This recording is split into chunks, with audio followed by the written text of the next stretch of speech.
Chapter 4 mushroom तक पहुंचने का छोटा रास्ता। सुबह फ्रोडो तरोताजा होकर उठा। वो एक जीवित पेड़ द्वारा बनाए गए एक मंडप में लेटा हुआ था, जिसकी शाखाएं जमीन पर लटकी हुई थी। उसका बिस्तर फर्न और घास से बना था, गहरा और मुलायम और अजीब तरह से सुगंधित। सूरज की रोशनी पेड़ पर अभी भी हरे पत्तों के बीच से चमक रही थी। वो उछलकर बाहर चला गया। सैम जंगल के किनारे घास पर बैठा था। पिप्पिन खड़ा होकर आसमान और मौसम का अध्ययन कर रहा था। एल्वेस का कोई निशान नहीं था। पिप्पिन ने कहा, उन्होंने हमारे लिए फल, पेय और रोटी छोड़ी है। आओ और अपना नाश्ता करो। रोटी का स्वाद लगभग उतना ही अच्छा है जितना पिछली रात था। मैं तुम्हारे लिए कुछ नहीं छोड़ना चाहता था, लेकिन सैम ने जोर दिया। फ्रोडो सैम के पास बैठ गया और खाना खाने लगा। आज के लिए क्या योजना है?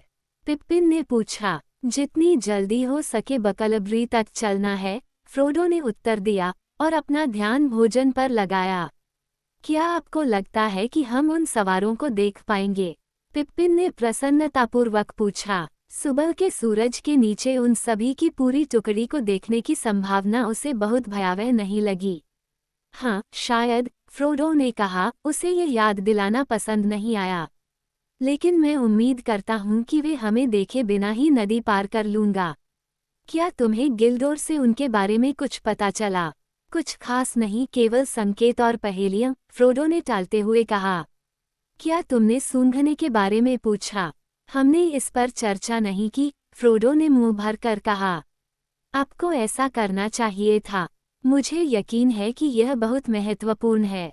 उस स्थिति में मुझे यकीन है कि गिल्ड ने इसे समझाने से इनकार कर दिया होगा, फ्रोडो ने तीखी आवाज में कहा। और अब मुझे थोड़ी देर के लिए शांति से रहने दो। मैं खाते समय सवालों के जवाब नहीं देना चाहता। मैं सोचना चाहता हूँ। हे भगवान, पिप्पिन ने कहा। नाश्ते पर वो हरियाली के किनारे की ओर चला गया। फ्रोडो के दिमाग से सुबह की चमक विश्वासघाती रूप से उज्ज्वल। उसने सोचा पीछा किए जाने के डर को दूर नहीं कर पाई थी, और वह गिल्ड के शब्दों पर विचार करने लगा। पिप्पिन की खुशनुमा आवाज उसे सुनाई दी। वो हरी घास पर दौड़ रहा था और गा रहा था। नहीं, मैं नहीं कर सकता, उसने खुद से कहा। अपने युवा मित्रों को मेरे साथ शायर की ओर ले जाना एक बात है, जब तक कि हम भूखे और थके हुए न हो जाएं, और भोजन और बिस्तर मीठा हो। उन्हें निर्वासन में ले जाना, जहां भूख और थकान का कोई इलाज नहीं हो सकता, बिल्कुल अलग बात है, भले ही वे आने के लिए तैयार हों। विरासत केवल मेरी है। मुझे नहीं लगता कि मुझे सैम को भी साथ ले जाना चाहिए। उसने सैम गैमजी की ओर देखा और पाया कि सैम उसे देख रहा था। ठीक है, सैम, उसने कहा। इसके बारे में क्या? मैं जितनी जल्दी हो सके शायर छोड़ रहा हूँ। वास्तव में मैंने अब अपना मन बना लिया है कि अगर मदद की जा सकती है तो मैं क्रिकोलो में एक दिन भी इंतजार नहीं करूँगा। बहुत अच्छा, सर, तुम अब भी मेरे साथ आना चाहते हो? मैं करता हूँ। ये बहुत खतरनाक होने वाला है, सैम। ये पहले से ही खतरनाक है। सबसे अधिक संभावना है कि हम दोनों में से कोई भी वापस नहीं आएगा। सैम ने कहा, यदि आप वापस नहीं आएंगे, सर, तो मैं भी नहीं आऊँगा, ये तो निश्चित है। तुम उसे मत छोड़ो, उन्होंने मुझसे कहा। उसे छोड़ दो, मैंने कहा। मेरा ऐसा करने का कोई इरादा नहीं है। मैं उसके साथ जा रहा हूँ, अगर वह चांद पर चढ़ता है, और अगर उन काले शासकों में से कोई भी उसे रोकने की कोशिश करता है, तो उन्हें सैम गैमजी से निपटना होगा, मैंने कहा। वे हंसे। वे कौन हैं और आप किस बारे में बात कर रहे हैं? एल्वेस, सर, कल रात हमने कुछ बातचीत की थी, और ऐसा लगता था कि उन्हें पता था कि आप जा रहे हैं, इसलिए मुझे मना करने का कोई फायदा नहीं लगा। शानदार लोग, एल्वेस, सर। शानदार, वे हैं, फ्रोडो ने कहा। क्या आप उन्हें अब भी पसंद करते हैं, अब जब आपके पास एक है? नज़दीक का दृश्य, सैम ने धीरे से जवाब दिया। ऐसा लगता है कि वे मेरी पसंद और नापसंद से थोड़े ऊपर हैं। मुझे उनके बारे में क्या लगता है, इससे कोई फर्क नहीं पड़ता। वे मेरी उम्मीद से बिल्कुल अलग हैं, इतने बूढ़े और जवान, और इतने खुश और उदास जैसे कि वे थे। फ्रोडो ने सैम को चौंक कर देखा। उसे उम्मीद थी कि शायद उसमें कुछ अजीब बदलाव आए होंगे। यह आवाज़ उस पुराने सैम गैमजी की नहीं थी जिसे वह जानता था, लेकिन यह वहां बैठे पुराने सैम गैमजी की तरह लग रहा था, सिवाय इसके कि उसका चेहरा असामान्य रूप से विचारशील था। क्या अब आपको शायर छोड़ने की कोई आवश्यकता महसूस होती है, जबकि आपकी इच्छा है कि? उन्होंने पूछा, क्या ये सच हो चुका है? हाँ, सर, मुझे नहीं पता कि इसे कैसे कहूँ, लेकिन कल रात के बाद मुझे ऐसा लग रहा है। मुझे लगता है कि मैं एक तरह से आगे देख सकता हूँ। मुझे पता है कि हम एक बहुत लंबी सड़क पर जा रहे हैं, अंधेरे में, लेकिन मुझे पता है कि मैं पीछे नहीं मुड़ सकता। यह अब एल्व्स, न ही ड्रैगन, न ही पहाड़ देखना है जो मैं चाहता हूँ। मुझे ठीक से पता नहीं है कि मैं क्या चाहता हूँ, लेकिन अंत से पहले मुझे कुछ करना है, और यह आगे है, शायर में नहीं। मुझे इसे पूरा करना होगा, सर, अगर आप मेरी बात समझ रहे हैं। मैं पूरी तरह से नहीं जानता, लेकिन मैं समझता हूँ कि गैंडाल्फ ने मेरे लिए एक अच्छा साथी चुना है। मैं संतुष्ट हूँ, हम साथ साथ जाएंगे। फ्रोडो ने चुपचाप अपना नाश्ता खत्म किया।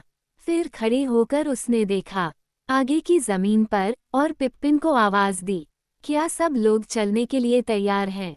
उसने कहा, जैसे ही पिप्पिन दौड़कर आया। हमें उतरना चाहिए। हम तुरंत सो गए। हम देर से सोए, और अभी कई मील की दूरी तय करनी है। तुम्हारा मतलब है कि तुम देर से सोए? पिप्पिन ने कहा। मैं बहुत पहले ही उठ गया था, और हम केवल तुम्हारे खाने और सोचने का इंतजार कर रहे हैं। मैंने अब दोनों काम निपटा लिए हैं, और मैं जितनी जल्दी हो सके बकलबरी फेरी के लिए निकल जाऊंगा। मैं रास्ते से हटकर उस सड़क पर वापस नहीं जा रहा हूँ जिसे हमने कल रात छोड़ा था। मैं यहाँ से सीधे देश के पार जा रहा हूँ। तो फिर तुम उड़ने जा रहे हो? पिप्पिन ने कहा। तुम इस देश में कहीं भी सीधे पैदल नहीं जा पाओगे। हम वैसे भी सड़क से ज्यादा सीधी सड़क काट सकते हैं, फ्रोडो ने जवाब दिया। फेरी वुडहॉल से पूर्व की ओर है, लेकिन कठोर सड़क बाईं ओर मुड़ जाती है। आप वहां उत्तर की ओर इसका एक मोड़ देख सकते हैं। ये स्टॉक के ऊपर पुल से कॉजवे तक पहुंचने के लिए मारिश के उत्तरी छोर से होकर जाती है, लेकिन वह रास्ते से मीलों दूर है। अगर हम जहां खड़े हैं वहां से फेरी के लिए एक लाइन बनाते हैं तो हम एक चौथाई दूरी बचा सकते हैं। शॉर्टकट से लंबी देरी होती है, पिप्पिन ने तर्क दिया। यहाँ का इलाका उबड़ खाबड़ है, और मारिश में दलदल और हर तरह की मुश्किलें हैं। मैं इन इलाकों की ज़मीन को जानता हूँ। और अगर आप ब्लैक राइडर्स के बारे में चिंतित हैं, तो मैं नहीं देख सकता कि जंगल या खेत में उनसे मिलने की तुलना में सड़क पर उनसे मिलना ज़्यादा बुरा है। फ्रोडो ने जवाब दिया, जंगलों और खेतों में लोगों को ढूंढना आसान नहीं है। और अगर आपको सड़क पर होना है, तो इस बात की संभावना है कि आपको सड़क पर ही ढूंढा जाएगा, सड़क से दूर नहीं। ठीक है, पिप्पिन ने कहा, मैं हर दलदल और खाई में तुम्हारा पीछा करूंगा, लेकिन ये कठिन है। मैंने सूर्यास्त से पहले स्टॉक में गोल्डन पच को पार करने की उम्मीद की थी। ईस्ट फर्थिंग में सबसे अच्छी बियर यह हुआ करती थी। बहुत समय हो गया जब से मैंने इसका स्वाद लिया है। ये बात तय हो गई, फ्रोडो ने कहा। शॉर्टकट से देरी होती है, लेकिन सराय सेलम्बे वाले, किसी भी कीमत पर हमें आपको गोल्डन पच से दूर रखना होगा। हम अंधेरा होने से पहले बकलबरी पहुंचना चाहते हैं। तुम क्या कहते हो, सैम? मैं आपके साथ चलूंगा, मिस्टर फ्रोडो, सैम ने कहा, निजी शंकाओं और ईस्ट फर्थिंग में सबसे अच्छी बियर के लिए गहरे अफसोस के बावजूद। तो फिर अगर हमें दलदल और कॉन्टों से होकर गुजरना है, तो चलो अब चलें। पिप्पिन ने कहा। ये पहले से ही लगभग उतनी ही गर्मी थी जितनी कि पिछले दिन थी, लेकिन पश्चिम से बादल आने लगे थे। ऐसा लग रहा था कि बारिश होने वाली है। हॉबिट्स एक खड़ी हरी ढलान से नीचे उतरे और नीचे घने पेड़ों में जा गिरे। उनका रास्ता वुडहॉल को अपने बाएं तरफ छोड़ने और पहाड़ियों के पूर्वी किनारे पर स्थित जंगलों को तिरछा काटने के लिए चुना गया था, जब तक कि वे आगे के समतल इलाकों तक नहीं पहुंच गए। फिर वे कुछ खाइयों और बाड़ों को छोड़कर खुले देश में फेरी के लिए सीधे जा सकते थे। फ्रोडो ने अनुमान लगाया कि उन्हें सीधी रेखा में 18 मील जाना था। उसने जल्दी ही पाया कि झाड़ी जितनी दिख रही थी, उससे कहीं ज्यादा नजदीक और उलझी हुई थी। झाड़ियों में कोई रास्ता नहीं था और वे बहुत तेजी से आगे नहीं बढ़ पाए। जब वे किनारे के नीचे तक पहुंचने की कोशिश कर रहे थे, तो उन्होंने पाया कि पीछे की पहाड़ियों से एक गहरी खाई में एक धारा बह रही थी, जिसके किनारे फिसलन भरे थे और ऊपर से झाड़ियां लटक रही थीं। सबसे असुविधाजनक बात ये थी कि यह उस रेखा को काट रही थी जिसे उन्होंने चुना था। वे इसे कूदकर पार नहीं कर सकते थे और वास्तव में भीगने, खरोंच लगने और कीचड़ में सने बिना इसे पार नहीं कर सकते थे। वे रुक गए, ये सोचकर कि क्या करें। पहले जांच करें, पिप्पिन ने गंभीर रूप से मुस्कुराते हुए कहा। सैम गैमजी ने पीछे मुड़कर देखा। पेड़ों के बीच से उसे उस हरे किनारे की चोटी की झलक दिखी, जहां से वे नीचे उतरे थे। देखो, उसने फ्रोडो की बांह पकड़ते हुए कहा। सबने देखा और किनारे पर ऊपर आसमान में एक घोड़ा खड़ा था। उसके बगल में एक काली आकृति झुकी हुई थी। उन्होंने तुरंत वापस जाने का विचार त्याग दिया। फ्रोडो ने आगे बढ़कर रास्ता बनाया और धारा के किनारे घनी झाड़ियों में तेजी से घुस गया। वाह, उसने पिप्पिन से कहा, हम दोनों सही थे। शॉर्टकट पहले ही टेढ़ा हो चुका है, लेकिन हम समय रहते ही छिप गए। तुम्हारे कान बहुत तेज हैं, सैम, क्या तुम कुछ आते हुए सुन सकते हो? वे चुपचाप खड़े रहे, लगभग अपनी सांस रोककर सुनते रहे, लेकिन पीछा करने की कोई आवाज नहीं आई। मुझे नहीं लगता कि वह अपने घोड़े को उस किनारे से नीचे लाने की कोशिश करेगा, सैम ने कहा। लेकिन मुझे लगता है कि वह जानता है कि हम उस किनारे से नीचे आए हैं। हमें आगे बढ़ते रहना चाहिए। आगे बढ़ना बिल्कुल भी आसान नहीं था। उन्हें सामान ढोना था और झाड़ियां उन्हें जाने नहीं दे रही थीं। वे पीछे की ओर की पहाड़ी से हवा से कटे हुए थे और हवा शांत और घुटन भरी थी। जब वे आखिरकार ज्यादा खुले मैदान में घुसे, तो वे गर्म और थके हुए थे और बहुत खरोचे हुए थे, और वे अब ये भी सुनिश्चित नहीं थे कि वे किस दिशा में जा रहे हैं। जैसे जैसे धारा समतल होती गई, उसके किनारे डूबते गए और चौड़े और उथले होते गए, और मारिश और नदी की ओर भटकते गए। क्यों, ये स्टॉक ब्रुक है, पिप्पिन ने कहा। अगर हम अपने रास्ते पर वापस जाने की कोशिश करने जा रहे हैं, तो हमें तुरंत इसे पार करना होगा और दाईं ओर मुड़ना होगा। वे नदी पार करके आगे बढ़े और एक खुली जगह पर पहुंचे, जो झाड़ियों से भरी हुई थी और पेड़ों से रहित थी।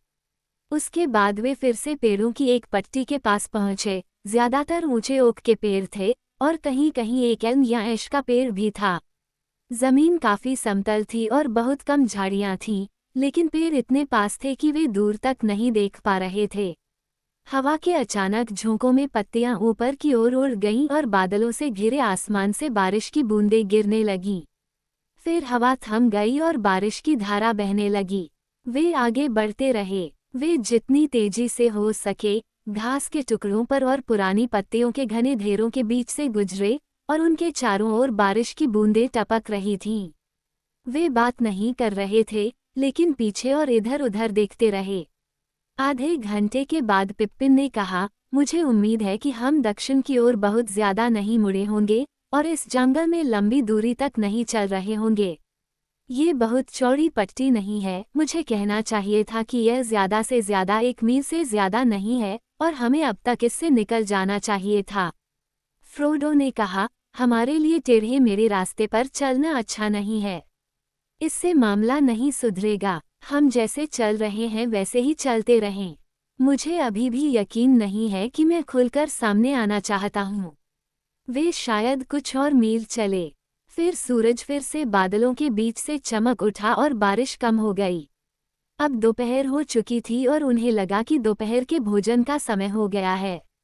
वे एक एल्म के पेड़ के नीचे रुके, हालांकि इसकी पत्तियां तेजी से पीली पड़ रही थीं, फिर भी वे मोटी थीं और जमीन काफी सूखी और आश्रय वाली थी। जब वे अपना भोजन बनाने के लिए आए, तो उन्होंने पाया कि एल्स ने अपनी बोतलों में एक साफ पे भर लिया था, जिसका रंग हल्का सुनहरा था। इसमें कई फूलों से बने शहद की खुशबू थी और यह आश्चर्यजनक रूप से ताज़ा था।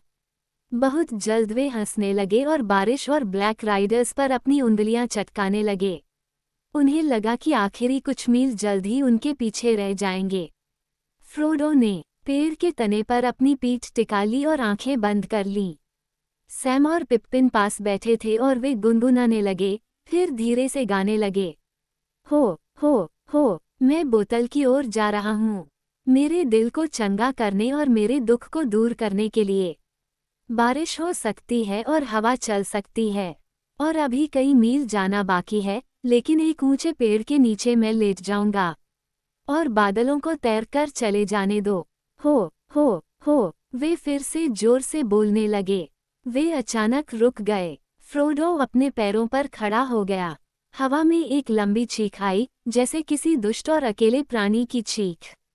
यह उठी और गिरी, और एक ऊंची तीखी आवाज पर खत्म हुई। जब वे बैठे और खड़े हुए, जैसे अचानक जम गए हों, तो इसका जवाब एक और चीख से मिला, जो धीमी और दूर थी, लेकिन खून को कम नहीं कर रही थी। फिर एक सन्नाटा छा गया, जिसे केवल पत्तियों में हवा की आवाज ने तोड़ा। और तुम्हें क्या लगता है कि वह क्या था? पिप्पिन ने आखिरकार पूछा, हल्के से बोलने की कोशिश करते हुए, लेकिन थोड़ा कांपते हुए। अगर वह कोई पक्षी था, तो वह ऐसा पक्षी था जिसे मैंने शायर में पहले कभी नहीं सुना था। ये पक्षी या जानवर नहीं था, फ्रोडो ने कहा। यह एक पुकार थी, या एक संकेत था। उस चीख में शब्द थे, हालांकि मैं उन्हें नहीं पकड़ सका। लेकिन किसी भी हॉबिट की ऐसी आवाज नहीं होती। इस बारे में और कुछ नहीं कहा गया। वे सभी सवारों के बारे में सोच रहे थे, लेकिन कोई भी उनके बारे में नहीं बोल रहा था। वे अब या तो रुकने या आगे बढ़ने के लिए अनिच्छुक थे, लेकिन देर सवेर उन्हें खुले मैदान को पार करके फेरी तक पहुंचना ही था, और जल्दी और दिन के उजाले में जाना सबसे अच्छा था। कुछ ही क्षणों में उन्होंने फिर से अपने बैग कंधे पर रखे और चल पड़े। कुछ ही देर में जंगल अचानक खत्म हो गया। उनके सामने घास के बड़े बड़े मैदान फैले हुए थे। अब उन्हें लगा कि वे वास्तव में दक्षिण की ओर बहुत दूर चले गए हैं। समतल भूमि से दूर वे नदी के उस पार बकलब्री की छोटी पहाड़ी को देख सकते थे, लेकिन अब वो उनके बाईं ओर थी। पेड़ों के किनारे से सावधानी से रेंगते हुए वे जितनी जल्दी हो सके खुले में निकल पड़े। पहले तो उन्हें डर लगा, जंगल की शरण से दूर। उनके पीछे बहुत पीछे वो ऊंची जगह थी जहां उन्होंने नाश्ता किया था। फ्रोडो को उम्मीद थी कि वह आसमान के सामने गहरे रिज पर एक घुड़सवार की छोटी सी आकृति देखेगा, लेकिन वहां कोई निशान नहीं था। टूटते बादलों से बचता हुआ सूरज, जैसे ही वे पहाड़ियों की ओर डूब रहे थे, अब चमक रहा था। फिर से चमक उठी। उनका डर दूर हो गया, हालांकि वे अभी भी बेचैन महसूस कर रहे थे। लेकिन जमीन धीरे धीरे ज्यादा शांत और सुव्यवस्थित होती गई। जल्द ही वे अच्छी तरह से तैयार किए गए खेतों और घास के मैदानों में पहुंच गए। वहां बाड़ और दरवाजे थे और जल निकासी के लिए बांध थे। सब कुछ शांत और शांतिपूर्ण लग रहा था, शायर का एक साधारण कोना। हर कदम के साथ उनका उत्साह बढ़ता गया। नदी की रेखा नजदीक आती गई, और ब्लैक राइडर्स अब बहुत पीछे छूट गए जंगल के भूतों की तरह लगने लगे। वे एक विशाल शलजम के खेत के किनारे से गुजरे और एक मजबूत गेट के पास पहुंचे। उसके आगे एक उबड़-खाबड़ गली थी जो दूर पेड़ों के झुरमुट की ओर जाती थी। पिप्पिन रुक गया। मैं इन खेतों और इस गेट को जानता हूँ, उसने कहा। ये बामफुरलॉन्ग है, बूढ़े किसान मैगॉट की जमीन। ये पेड़ों के बीच दूर उसका खेत है। एक के बाद एक मुसीबतें, फ्रोडो ने कहा। वो लगभग उतना ही घबराया हुआ लग रहा था जैसे पिप्पिन ने घोषणा की हो कि गली ड्रैगन की मांद की ओर जाने वाली खाई है। बाकी लोग उसे आश्चर्य से देखने लगे। बूढ़े मैगॉट को क्या हो गया है? पिप्पिन ने पूछा। वह सभी ब्रांडी हिरनों का अच्छा दोस्त है। बेशक वह अतिक्रमणकारियों के लिए आतंक का कारण है, और उसके पास खूंखार कुत्ते हैं, लेकिन आखिरकार यहाँ के लोग सीमा के पास रहते हैं और उन्हें अधिक सतर्क रहना पड़ता है। मुझे पता है, फ्रोडो ने कहा। लेकिन फिर भी, उसने शर्म से हंसते हुए कहा, मैं उससे और उसके कुत्तों से डरता हूँ। मैंने सालों से उसके खेत से दूरी बनाए रखी है। जब मैं ब्रांडी हॉल में एक युवा था, तो उसने मुझे कई बार मशरूम के पीछे अवैध रूप से घुसते हुए पकड़ा था। आखिरी बार उसने मुझे पीटा, और फिर मुझे ले जाकर अपने कुत्तों को दिखाया। देखो, दोस्तों, उसने कहा, अगली बार जब ये युवा बदमाश मेरी जमीन पर पैर रखेगा, तो तुम उसे खा सकते हो। अब उसे विदा करो। उन्होंने मुझे फेरी तक खदेड़ दिया। मैं कभी भी डर से उबर नहीं पाया। हालांकि मैं कह सकता हूँ कि जानवर अपना काम जानते थे और वास्तव में मुझे छूते नहीं। पिप्पिन हंसा। अच्छा, अब समय आ गया है कि तुम ये बात मनवा लो, खास तौर पर अगर तुम बकलैंड में रहने के लिए वापस आ रहे हो। बूढ़ा मैगॉट वाकई बहुत मोटा आदमी है, अगर तुम उसके मशरूम को अकेला छोड़ दो। चलो गली में चलते हैं और फिर हम अतिक्रमण नहीं करेंगे। अगर हम उससे मिलते हैं तो मैं बात करूंगा। वो मेरी का दोस्त है और मैं एक समय में उसके साथ यहाँ बहुत आया करता था। वे गली के किनारे चलते रहे जब तक कि उन्हें आगे पेड़ों के बीच से एक बड़े घर और खेत की इमारतों की छप्पर वाली छतें दिखाई नहीं दी। स्टॉक के पुड्डीफुट्स और मारिश के अधिकांश निवासी थे। यह फार्म ईंटों से मजबूती से बना हुआ था और इसके चारों ओर ऊंची दीवार थी। दीवार से बाहर गली में खुलने वाला एक चौड़ा लकड़ी का गेट था। अचानक जब वे निकट आए तो भयंकर चीख पुकार मच गई और एक जोरदार आवाज सुनाई दी, पकड़ो दांत, भेड़िया, चलो लड़कों। फ्रोडो और सैम एकदम रुक गए, लेकिन पिप्पिन कुछ कदम आगे चला गया। गेट खुला और 3 बड़े कुत्ते गली में घुस आए और यात्रियों की ओर दौड़े और जोर जोर से भौंकने लगे। उन्होंने पिप्पिन पर कोई ध्यान नहीं दिया, लेकिन सैम दीवार से सटकर खड़ा हो गया, जबकि 2 भेड़िए जैसे दिखने वाले कुत्ते उसे संदिग्ध रूप से सूंघ रहे थे और अगर वह हिलता तो गुर्राते थे। तीनों में से सबसे बड़ा और सबसे खूंखार कुत्ता फ्रोडो के सामने रुक गया और भौंकने लगा।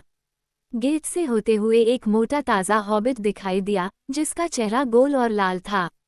हेलो, हेलो, और तुम कौन हो और तुम्हें क्या चाहिए? उसने पूछा। शुभ दोपहर, मिस्टर मैगॉट, पिप्पिन ने कहा। किसान ने उसे ध्यान से देखा। अच्छा, अगर यह मास्टर पिप्पिन मिस्टर पेरेग्रीन टूक नहीं है, तो मुझे कहना चाहिए।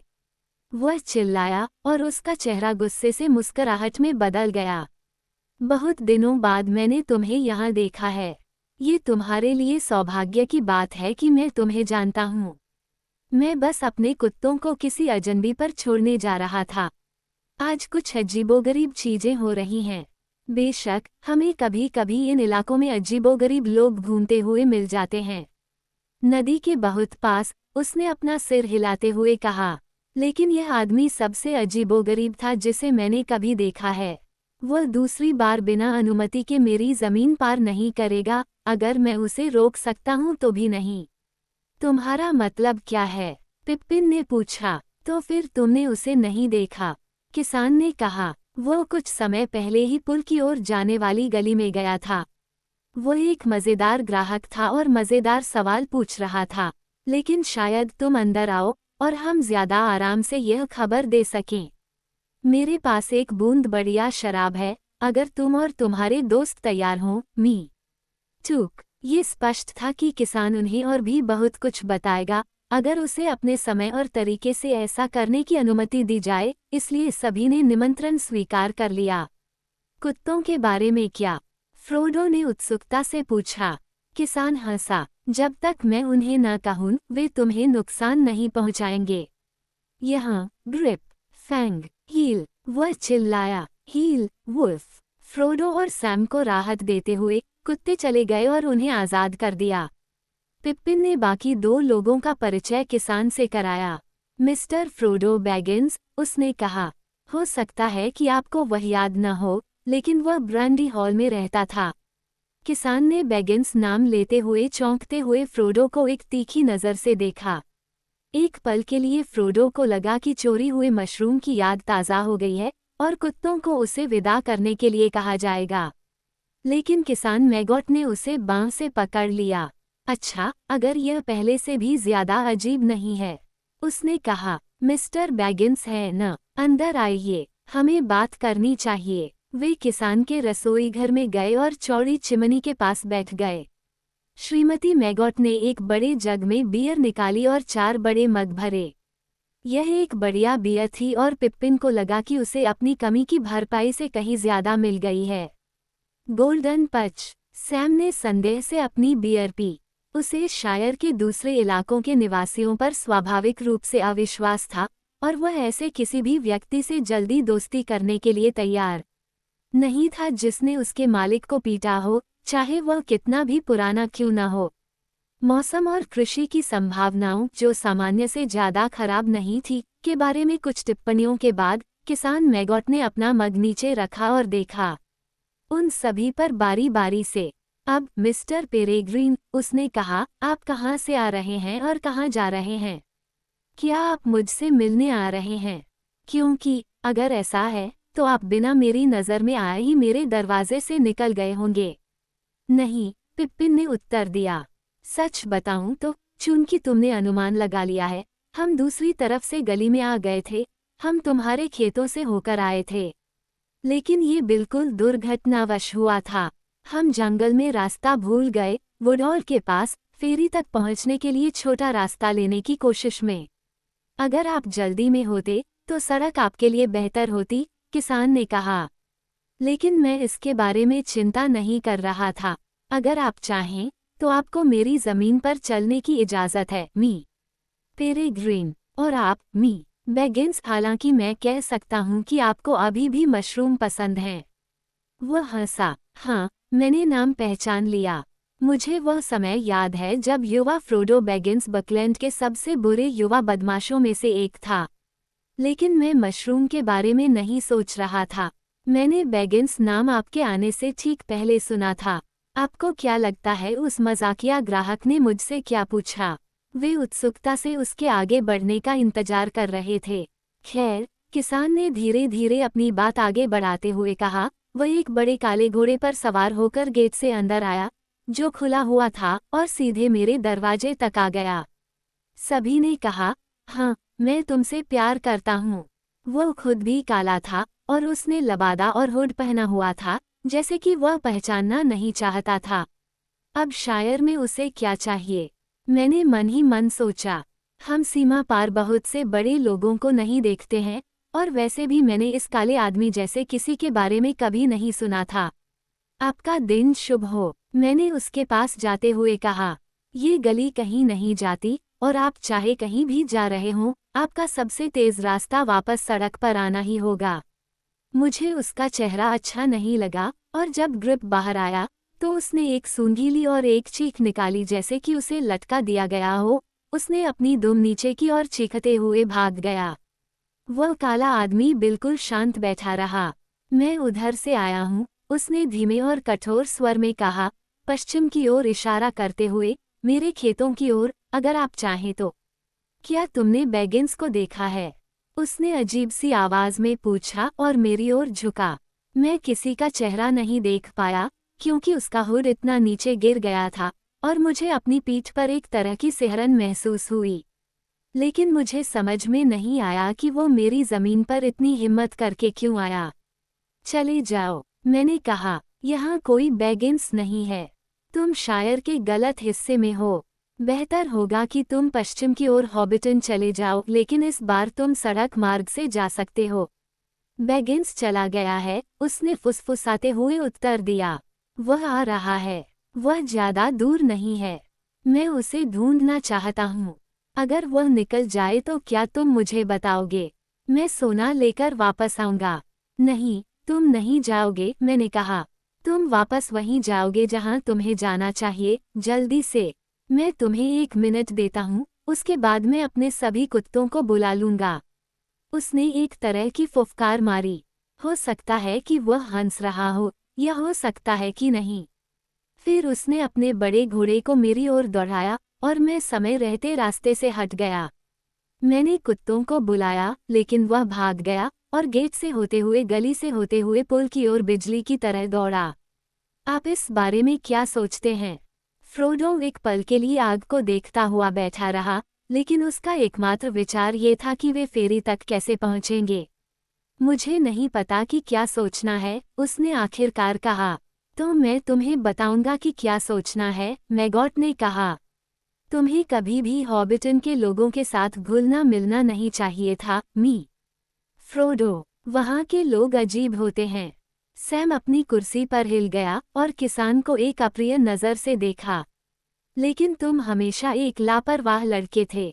जब मैंने सुना कि तुम ब्रैंडी बक्स छोड़कर उस बूढ़े मी बिल्बो के पास चले गए हो, तो मैंने कहा था कि तुम मुसीबत में पड़ने वाले हो। मेरे शब्दों पर ध्यान दो, ये सब बिल्बो के उन अजीब कामों की वजह से हुआ है। उसका पैसा किसी अजीब तरीके से विदेश में आया था। वे कहते हैं भागों का पता लगा लिया गया है। हो सकता है कि कुछ लोग जानना चाहते हों कि हॉबिटन की पहाड़ी में दफनाए गए सोने और जवाहरात का क्या हुआ, जैसा कि मैंने सुना है। फ्रोडो ने कुछ नहीं कहा। किसान के चतुर अनुमान बल्कि परेशान करने वाले थे। ठीक है, फ्रोडो, मैगॉट ने कहा, मुझे खुशी है कि आपको बकलैंड वापस आने की समझ है। मेरी सलाह है, वहीं रहो और इन अजीबोगरीब लोगों के साथ मत उलझो। इस इलाके में तुम्हारे दोस्त होंगे। अगर इनमें से कोई भी काला आदमी फिर से तुम्हारे पीछे आया तो मैं उनसे निपट लूंगा। मैं कह दूंगा कि तुम मर चुके हो या तुमने शायर छोड़ दिया है या जो भी तुम चाहो कहो। और यह काफी हद तक सच हो सकता है क्योंकि शायद वे बूढ़े बिल्बो की खबर चाहते हैं। शायद तुम सही हो, फ्रोडो ने किसान की नज़र बचाकर आग की ओर देखते हुए कहा। मैगॉट ने उसे सोच समझकर देखा। अच्छा, मैं देख रहा हूँ कि तुम्हारे अपने विचार हैं, उसने कहा। यह मेरी नाक की तरह साफ है कि कोई दुर्घटना तुम और उस सवार को एक ही दोपहर यहाँ नहीं ले आई, और शायद मेरी खबर तुम्हारे लिए कोई अच्छी खबर नहीं थी। आखिरकार मैं तुमसे कुछ भी ऐसा बताने के लिए नहीं कह रहा हूँ जो तुम अपने मन में रखना चाहते हो, लेकिन मैं देख रहा हूँ कि तुम किसी तरह की परेशानी में हो। शायद तुम सोच रहे हो कि पकड़े बिना फेरी तक पहुँचना इतना आसान नहीं होगा। मैं भी यही सोच रहा था, फ्रोडो ने कहा, लेकिन हमें वहां पहुंचने की कोशिश करनी होगी और यह बैठकर सोचने से नहीं होगा। इसलिए मुझे डर है कि हमें जाना ही होगा। आपकी दयालुता के लिए वास्तव में बहुत बहुत धन्यवाद। मैं 30 साल से भी ज्यादा समय से आपसे और आपके कुत्तों से डरता रहा हूँ, किसान मैगॉट। हालांकि आपको ये सुनकर हंसी आ सकती है। यह अफसोस की बात है, क्योंकि मैंने एक अच्छे दोस्त को खो दिया है और अब मुझे इतनी जल्दी चले जाने का अफसोस है। लेकिन मैं शायद एक दिन वापस आऊंगा अगर मुझे मौका मिला। तुम्हारा स्वागत है जब तुम आओगे, मैगॉट ने कहा। लेकिन अब मेरे मन में एक विचार आया है। सूर्यास्त होने वाला है और हम अपना खाना खाने जा रहे हैं, क्योंकि हम आमतौर पर सूरज ढलने के तुरंत बाद सो जाते हैं। अगर तुम और मिस्टर पेरेग्रीन और सभी हमारे साथ रुककर कुछ खा सके तो हमें खुशी होगी। और हमें भी ऐसा ही करना चाहिए, फ्रोडो ने कहा। लेकिन मुझे डर है कि हमें तुरंत ही जाना होगा। अभी भी फेरी तक पहुंचने से पहले ही अंधेरा हो जाएगा। लेकिन एक मिनट रुको, मैं कहने वाला था, थोड़ा खाना खाने के बाद मैं एक छोटी गाड़ी तैयार कर लूंगा और मैं तुम सबको फेरी तक ले जाऊंगा। इससे तुम एक अच्छा कदम बचा सकोगे और ये तुम्हें दूसरी तरह की परेशानी से भी बचा सकता है। फ्रोडो ने अब निमंत्रण को कृतज्ञतापूर्वक स्वीकार कर लिया, जिससे पिप्पिन और सैम को राहत मिली। सूरज पहले ही पश्चिमी पहाड़ियों के पीछे जा चुका था और रोशनी कम हो रही थी। मैगॉट के 2 बेटे और उसकी 3 बेटियां अंदर आईं और बड़ी मेज पर भरपूर खाना परोसा गया। रसोई को रोशनी से जगमगाया गया था। मोमबत्तियां जलाई गईं और आग ठीक की गई। मिसेस मैगॉट जल्दी जल्दी अंदर बाहर आती रहीं। फार्म हाउस से जुड़े 1-2 और हॉबिट भी आ गए। थोड़ी देर में 14 लोग खाने के लिए बैठ गए। वहाँ बहुत सारी बियर थी और मशरूम और बेकन की एक बढ़िया डिश थी। इसके अलावा बहुत सारे दूसरे बढ़िया फार्म हाउस के खाने थे। कुत्ते आग के पास लेटे हुए थे और छिलके और टूटी हुई हड्डियां कुतर रहे थे। जब वे समाप्त हो गए तो किसान और उसके बेटे लालटेन लेकर बाहर गए और गाड़ी तैयार की। जब मेहमान बाहर आए तो यार्ड में अंधेरा था। उन्होंने अपना सामान गाड़ी पर फेंका और गाड़ी में चढ़ गए। किसान ड्राइविंग सीट पर बैठ गया और अपने 2 मोटे टट्टुओं को आगे बढ़ाया। उसकी पत्नी खुले दरवाजे की रोशनी में खड़ी थी। तुम अपना ख्याल रखना, कीरा, उसने पुकारा। किसी विदेशी से बहस मत करना और सीधे वापस आ जाना। मैं जाऊंगा, उसने कहा और गाड़ी को गेट से बाहर निकाल दिया। अब हवा का झोंका भी नहीं चल रहा था। रात शांत और सन्नाटा था और हवा में ठंडक थी। वे बिना लाइट के चले और धीरे धीरे आगे बढ़े। 1 या 2 मील चलने के बाद गली खत्म हो गई, एक गहरी खाई को पार करते हुए, और एक छोटी सी ढलान पर चढ़कर ऊंचे किनारे वाली सड़क पर पहुंच गई। मैगॉट नीचे उतरा और दोनों तरफ, उत्तर और दक्षिण की तरफ ध्यान से देखा, लेकिन अंधेरे में कुछ भी दिखाई नहीं दे रहा था और शांत हवा में कोई आवाज नहीं थी। नदी के धुंध की पतली धारें बांधों के ऊपर लटक रही थीं और खेतों पर रेंग रही थीं। घनी बारिश होने वाली है, मैगॉट ने कहा, लेकिन मैं घर लौटने तक लालटेन नहीं जलाऊंगा। आज रात को सड़क पर कोई भी आवाज आने से पहले ही हम उसे सुन लेंगे। मैगॉट की गली से फेरी तक 5 मील या उससे ज्यादा की दूरी थी। हॉबिट्स ने खुद को लपेट लिया, लेकिन उनके कान पहियों की चरमराहट और टट्टुओं के खुरों की धीमी आवाज के अलावा किसी भी आवाज के लिए तान दिए गए थे। फ्रोडो को वैगन घोंघे से भी धीमी लग रही थी। उसके बगल में पिप्पिन नींद की ओर सिर हिला रहा था, लेकिन सैम बढ़ते कोहरे में आगे की ओर देख रहा था। वे आखिरकार फेरी लेन के प्रवेश द्वार पर पहुंच गए। ये 2 लंबे सफेद खंभों से चिन्हित था जो अचानक उनके दाईं ओर उभर आए। किसान मैगॉट ने अपने टट्टुओं को अंदर खींचा और गाड़ी चरमरा कर रुक गई। वे अभी बाहर निकलने ही वाले थे, तभी अचानक उन्होंने वह सुना जिसका उन्हें डर था, आगे सड़क पर टापों की आवाज। यह आवाज उनकी ओर आ रही थी। मैगॉट नीचे कूद गया और टट्टुओं के सिर पकड़कर खड़ा हो गया और अंधेरे में आगे की ओर देखने लगा। क्लिप क्लॉप सवार आ रहा था। शांत, धुंधली हवा में खुरों के गिरने की आवाज जोर से सुनाई दी। सैम ने चिंता से कहा, तुम्हारा छिप जाना बेहतर होगा, मिस्टर फ्रोडो। तुम गाड़ी में उतर जाओ और कंबल ओढ़ लो, और हम इस सवार को सही रास्ते पर भेज देंगे। वह बाहर निकल गया और किसान के पास चला गया। ब्लैक राइडर्स को गाड़ी के पास पहुंचने के लिए उस पर सवार होना होगा। क्लोप, सवार लगभग उन पर ही था। हेलो, किसान मैगॉट ने पुकारा। आगे बढ़ते हुए खुर रुक गए। उन्हें लगा कि वे धुंध में 1 या 2 गज आगे एक काले लबादे वाली आकृति का अनुमान लगा सकते हैं। तो अब, किसान ने कहा, लगाम सैम को थमाते हुए और आगे बढ़ते हुए। तुम एक कदम और पास मत आना। तुम क्या चाहते हो और तुम कहाँ जा रहे हो? मुझे मिस्टर बैगिंस चाहिए। क्या तुमने उसे देखा है? एक दबी हुई आवाज ने कहा, लेकिन वो आवाज मेरी ब्रैंडीबक की थी। एक काली लालटेन खुली हुई थी और उसकी रोशनी किसान के हैरान चेहरे पर पड़ रही थी। मिस्टर मेरी, वह चिल्लाया। हाँ, बिल्कुल। तुम्हें क्या लगता है वह कौन था? मैरी ने आगे आकर कहा। जैसे ही वह धुंध से बाहर आया और उनका डर कम हुआ, वह अचानक एक साधारण हॉबिट के आकार का हो गया। वो एक टट्टू पर सवार था और कोहरे से बचने के लिए उसकी गर्दन और ठोड़ी पर एक दुपट्टा बंधा हुआ था। फ्रोडो ने उसका स्वागत करने के लिए गाड़ी से छलांग लगाई। तो आखिरकार तुम वहां पहुंच ही गए, मेरी ने कहा। मैं सोच रही थी कि क्या तुम आज आ पाओगे और मैं अभी खाना खाने जा रही थी। जब कोहरा छाने लगा तो मैं स्टॉक की तरफ दौड़ी, ये देखने के लिए कि तुम किसी खाई में गिर तो नहीं गए हो। लेकिन अगर मैं जान पाऊं कि तुम किस रास्ते से आए हो तो मैं धन्य हो जाऊंगी। तुमने उन्हें कहाँ पाया, मिस्टर मैगॉट? अपने बत्तख तालाब में? नहीं, मैंने उन्हें अवैध रूप से घुसते हुए पकड़ लिया, किसान ने कहा, और लगभग अपने कुत्तों को उन पर छोड़ दिया। लेकिन वे तुम्हें पूरी कहानी बता देंगे, इसमें मुझे कोई संदेह नहीं है। अब, अगर तुम मुझे माफ करोगे, मिस्टर मेरी और मिस्टर फ्रोडो और बाकी सब, तो बेहतर होगा कि मैं घर लौट जाऊं। रात गहराने से मिसेज मैगॉट परेशान हो रही होंगी। उसने गाड़ी को पीछे की ओर गली में ले जाकर मोड़ दिया। अच्छा, आप सभी को शुभ रात्रि, उसने कहा। यह एक अजीब दिन रहा और इसमें कोई संदेह नहीं है। लेकिन अंत अच्छा होता है, लेकिन शायद हमें ऐसा तब तक नहीं कहना चाहिए जब तक हम अपने दरवाजे तक नहीं पहुंच जाते। मैं इस बात से इनकार नहीं करूंगा कि अब जब मैं पहुंचूंगा तो मुझे बहुत खुशी होगी। उसने अपनी लालटेन जलाई और उठ खड़ा हुआ। अचानक उसने सीट के नीचे से एक बड़ी टोकरी निकाली। मैं लगभग भूल ही गया था, उसने कहा। मिसेज मैगॉट ने इसे मी बैगिंस के लिए रखा है, अपनी शुभकामनाओं के साथ।